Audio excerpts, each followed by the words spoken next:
بسم الله الرحمن الرحیم. د هرات ملي ټلویزیون درنو قدرمن لیدونکو په سلامونه مو هرکلی کوم.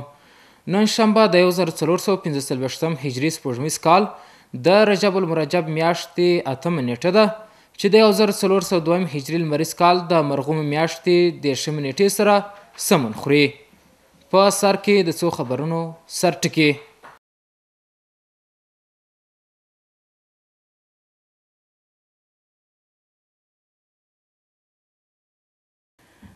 د ګلران ولسوالۍ یو شمېر مشران د هرات والي سره لیدنه.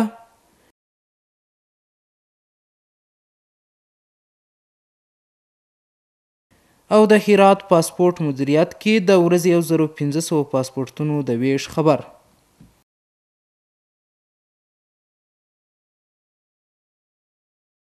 اوس هم ستاسو پام راوړم بشپړ خبرونو ته. د ګلران ولسوالۍ یو شمېر مشرانو د هرات له والي شیخ اسلام جار سره په کتنې کې وویل چې وروستۍ وچکالیو د کروندګرو لپاره زیاتې ستونزې رامنځته کړي دي. په دې ناستې کې دوی له کروندګرو او بزګرانو سره د حکومت د همکارۍ غوښتنه وکړه. په ورته وخت کې د هرات والي شیخ مولانا اسلام جار وایي چې حکومت د خپلو خلکو د ستونزو د هواري په برخه کې به هیڅ ډول هڅې ونه سپموي. د هرات د پاسپورت مدیریت مسؤلان په دغه ولایت کې هر ورځ 1500 آنلاین پاسپورتونه ویشل کیږي.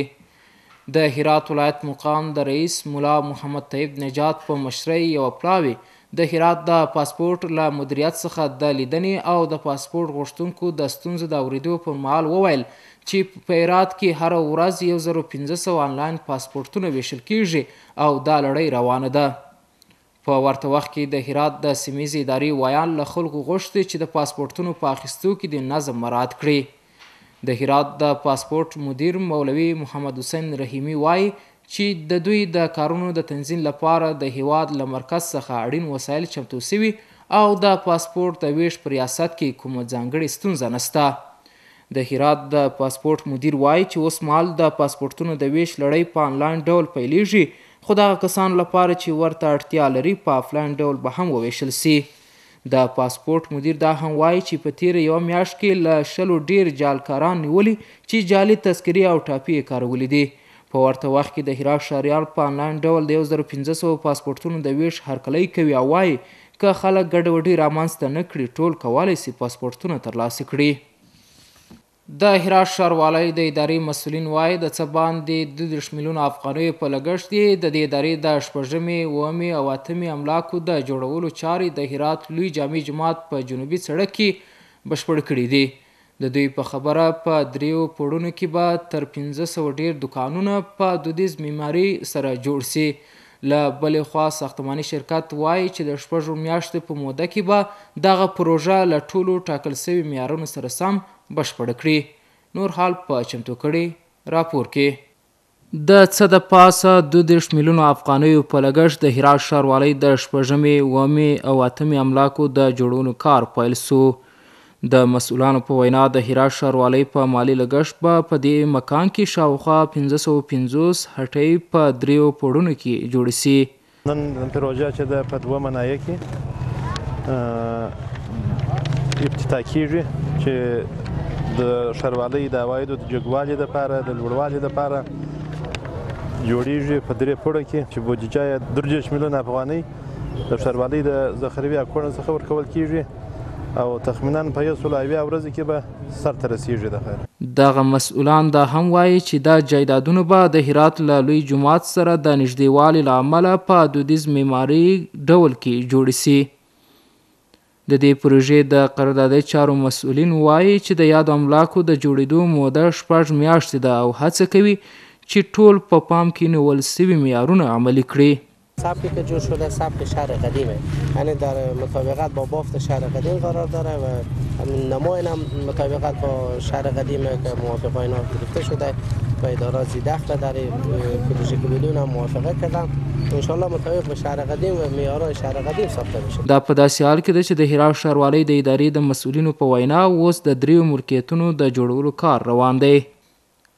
د هرات د اطلاعات او فرهنګ ریاست د ګرځندوی او د تاریخي ابداتو د ساتنې او څارنې د کارپوهانو او انجینرانو په ګډون یو هیئت د ایران مشهد ښار ته سفر وکړ او د دغه هیواد له فرهنګي، لاسي صنایعو او ګرځندوی مسؤلینو سره یې وکتل. د ګرځندوی امیر وویل چې په مشهد کې د مسؤلانو سره په لیدنې کې د سیاحت د زیربناو، د هوا او ځمکني ترانسپورت په اسانۍ، د ویزې تخفیف په ځانګړې توګه د هغو خلکو لپاره چې درملنې ته اړتیا لري موافقه وسوه او پلان شوی چې لاسلیک سي. په ورته وخت کې د هرات د تاریخي زیرمو د ساتنې او مراقبت امیر حافظ رقیب الله رضواني وایي چې د دغه پلاوي د سفر موخه د ګرځندویانو لپاره د اسانتیاوې رامنځته کول، د ګرځندوی په برخه کې د تجربو تبادله او د تاریخي زیرمو بیا رغونه ده. د یادولو وړ ده چې یاد پلاوي د افغانستان د اسلامي امارت د اطلاعات او فرهنګ وزارت په استازیتوب هغه هیواد ته تللي چې په اړونده څانګو کې له یو بل سره تفاهم لیکونه لاسلیک کړي. د هرات ولایت د ترافیکو پولیسو د موټر چلولو لایسنس لپاره له غوښتونکو څخه عملي ازموینه اخیستې. د 330 تنو په شمیر سره چې د مخه په روزنیز ټولګیو کې شامل شوي وو، د سړک ترافیک اصول او مقررات د ټولګي له ټاکلې مودې وروسته او د نظري ازموینې اخیستلو په تېرېدو سره په عملي ازموینه کې شامل شول. له دغې ټولۍ څخه 204 تنه د ترافیکو پولیس د هیات استازي پښتون کې په عملي ازموینه کې بریالي شول.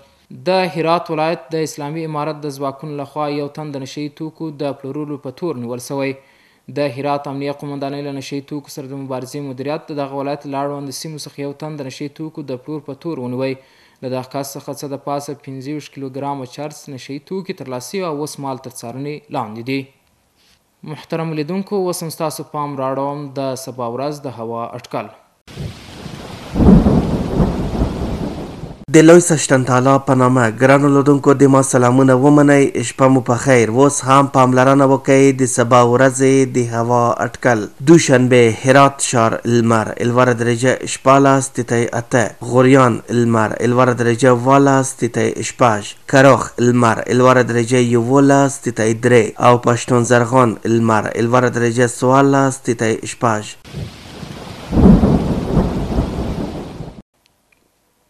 اوس هم یو ځل بیا د څو خبرونو سرټکي.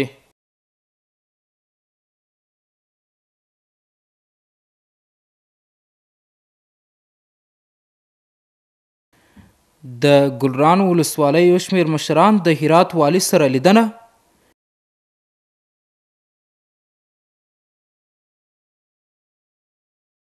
او د هرات پاسپورت مدیریت کې د ورځې 1500 پاسپورتونو د ویش خبر.